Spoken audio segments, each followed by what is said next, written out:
Hi, எப்படி இருக்கீங்க? எல்லார் வீட்லேயும் வடை பண்ணுறது தான். நம்ம யூஸ்வலாக பண்ணுற வடை 2-3 வடை தான். உளுந்து வடை, மசால் வடை அந்த மாதிரி தான் பண்ணுவோம்.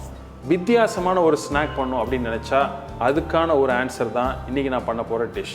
இன்றைக்கி என்னோடய மெனுவில் இருக்கிறது வாழைப்பூ வடை. வாழைப்பூவே நிறைய பேர் வீட்டில் சமைக்கிறது இல்லை.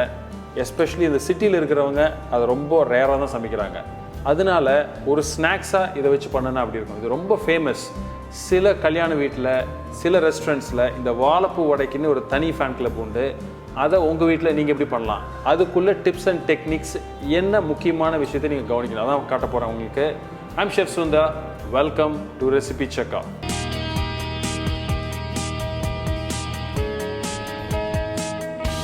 ஸோ இந்த வாழைப்பூ வடைக்கு முக்கியமானது அந்த வாழைப்பூ. இந்த வாழைப்பூ இப்போ எல்லா இடத்துலையும் கிடைக்குது. ஆனால் நிறைய பேருக்கு அந்த வாழைப்பூ எப்படி யூஸ் பண்ணணுன்னு தெரியல. ரொம்ப ஹெல்த்தியானது. அது அதோட மெடிசினல் ப்ராப்பர்ட்டிஸ் ரொம்ப அதிகம். அதே மாதிரி இட்ஸ் ஹை ஃபைபர், ரொம்ப நல்லதுங்க. அது எப்போல்லாம் சான்ஸ் கிடைக்குதோ அது யூஸ் பண்ணுங்கள். அந்த வாழைப்பூ என்ன பண்ணோம், வாங்கி அந்த லீஃபை ஓப்பன் பண்ணிங்கன்னா அதில் இந்த மாதிரி இருக்கும். இந்த பூ தான் நீங்கள் யூஸ் பண்ண போகிறீங்க. இதில் ரொம்ப முக்கியமானது, இது எப்படி க்ளீன் பண்ணுறது, அதுதான் நிறைய பேருக்கு எப்பொழுதுமே டவுட்டு. இதில் இருக்கிற ஸ்ட்ரிங்ஸை நீங்கள் ரிமூவ் பண்ணிடணும். அதனால் இது ஜஸ்ட்டு கையில் வச்சு இப்படி புஷ் பண்ணிங்கன்னா, ஜஸ்ட்டு ரப் பண்ணிங்கன்னா, இந்த ஓப்பன் ஆகிறப்போ இந்த பிளாக் கலர் இதை நீங்கள் எடுத்துடலாம். இந்த மாதிரி ஸ்ட்ரிங்ஸை ஃபுல்லாக எடுத்துட்டு மீதி இருக்கிறத நீங்கள் நல்லா அழகாக சாப் பண்ணி வச்சுக்கலாம். அது மாதிரி தான் இன்றைக்கி நான் இந்த வாழைப்பூவை நான் க்ளீன் பண்ணி வச்சுருக்கேன். கொஞ்சம் டைம் ஆகும், பட் ஆனால் இந்த எஃபெக்ட் கண்டிப்பாக ஒர்த்து. ஸோ இப்போது இதை பேஸ்ட் பண்ணி ஒரு பர்ஃபெக்டான வாழைப்பூவோட எப்படி பண்ணுறதுன்னு பார்த்துருவோம்.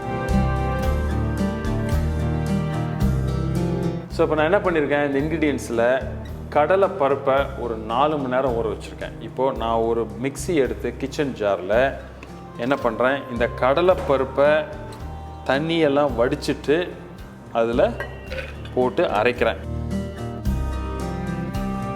ஸோ இதோட நம்ம எடுத்து வச்சுருக்கிற ஃபெனல் சீட்ஸ், சோம்பு, ஒரு 4-5 காஞ்ச மிளகா, உருண்டையான மிளகா, கருவேப்பிலை, அப்புறம் பூண்டு. ஸோ இதை தண்ணி ஊற்றலை, ஏன்னா நல்லா ஊறினதுனால இந்த கடலைப்பருப்பில் இருக்கிற மாய்ஸ்சரே போதும். இதை மிக்சியில் அரைச்சி ஒரு பேஸாக ரெடி பண்ணிக்கிறேன். அதுக்கப்புறம் அதில் மீதி என்ன இன்க்ரீடியன்ஸை நம்ம ஆட் பண்ணுறதுன்னு பார்ப்போம். இந்த கடலைப்பருப்பு மற்ற இன்க்ரீடியன்ஸ் எல்லாம் போட்டு இந்த மாதிரி ஒரு டைட்டாக அரைச்சாச்சு. இதில் தண்ணி எதுவும் ஊற்றவே இல்லை. நம்ம ஆட் பண்ணது தண்ணியை வடிச்சிட்டு அந்த பருப்பு போட்டு மீதி நம்ம போட்ட இன்க்ரீடியன்ஸை போட்டு இந்த மாதிரி அரைச்சிட்டோம். இதில் நான் என்ன பண்ணுறேன் அப்படின்னா, நம்ம கட் பண்ணி வச்சுருக்கிற வாழைப்பூ, நான் எப்படின்னு முன்னாடி காட்டி, இந்த வாழைப்பூ எப்படி க்ளீன் பண்ணோம் அப்படின்னு அந்த ஸ்ட்ரிங்ஸ் எடுத்துருங்க, ஏன்னா அதில் தான் அந்த கசப்பு இருக்கும் ஆக்சுவலாக. ஸோ வாழைப்பூ, நம்ம ஃபைனாக சாப் பண்ணி வச்சுருக்கிற ஒரு 2 வெங்காயம், ஒரு 4 பச்சை மிளகா, கொஞ்சம் கொத்தமல்லி, இதுக்கு தேவையான பண்ணிவிட்டு நல்லா மிக்ஸ் பண்ணிடணும். ஸோ இப்போது இந்த நம்ம அரைச்சி வந்திருக்கிற இதில் நம்ம ஆட் பண்ணிட்டோம். இதை இப்போது சின்ன சின்ன பால்ஸாக நான் பிடிச்சி ரோல் பண்ணி வச்சுக்கிறேன். ஸோ இதை நம்ம அடுத்து ஷேப் பண்ணி ஃப்ரை பண்ணிடலாம்.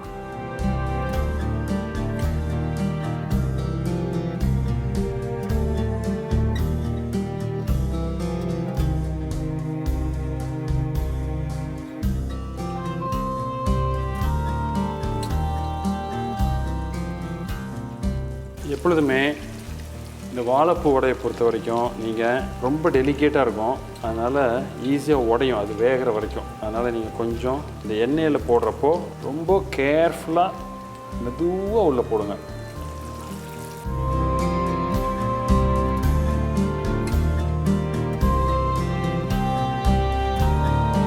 ஸோ இப்போது இந்த வடை அழகாக ஒரு கோல்டன் ப்ரௌன் கலரில் வந்துருச்சு. இதை நம்ம கேர்ஃபுல்லாக ஜஸ்ட் எடுத்துகிட்டு இதை சர்வ் பண்ண ரெடி ஆகிடும். ஸோ இப்போது இந்த நம்ம பண்ணியிருக்கிற வாழைப்பூடைய கொஞ்சம் அழகாக பிளேட் பண்ணி ஒரு ஃப்ரைடு கறி லீவ்ஸை கார்னிஷாக வச்சு நம்ம இந்த மாதிரி அழகாக சர்வ் பண்ணிடலாம். ஸோ ஒரு வித்தியாசமான ஈவினிங் ஸ்நாக்ஸ், ஹெல்த்தியானது கூட, வாழைப்பூ வடை. ரொம்ப ஈஸியாக பண்ணிடலாம், ரொம்ப காம்ப்ளிகேஷன் கிடையாது. நீங்கள் இதுக்கு முன்னாடி கேள்விப்பட்டிருந்தா எனி ஸ்பெஷல் டெக்னிக்ஸ்ன்னு பார்த்தா அந்த தண்ணி இல்லாமல் நல்ல இது பண்ணுங்கள். ஏன்னா வாழைப்பூவோட உடையிறதுனால நீங்கள் உருண்டை பிடிக்கிறப்ப கூட ஜஸ்ட் ஸ்க்யூஸ் பண்ணி எக்ஸஸ் வாட்டர் எடுத்துருங்க. இதுதான் ரொம்ப டெக்னிக், வெரி இம்பார்ட்டண்ட். ஸோ பார்த்து என்ஜாய் பண்ணியிருப்பீங்கன்னு நினைக்கிறேன். நம்ம சேனலில் ஸ்நாக்ஸுக்குன்னே ஒரு தனி பிளேலிஸ்ட் இருக்குது. அதில் போய்ட்டு மீதி இருக்கிற ஸ்நாக்ஸ், நீங்கள் ஸ்நாக்ஸ் பிரியராக இருந்தால் அதை என்ஜாய் பண்ணுங்கள். வீடியோ பிடிச்சிருந்தா எங்களுக்கு ஒரு லைக், தம்ஸ் அப் கொடுங்க, ஃப்ரெண்ட்ஸோடு ஷேர் பண்ணுங்கள். நீங்கள் எடுத்த ஃபோட்டோவை உங்கள் சோஷியல் மீடியா பிளாட்ஃபார்மில் நீங்கள் போட்டிங்கன்னா எங்களை டேக் பண்ணுங்கள். இதே மாதிரி இன்னொரு நாள் இன்னொரு வீடியோவோட உங்களை நான் மீட் பண்ணுறேன். Happy cooking.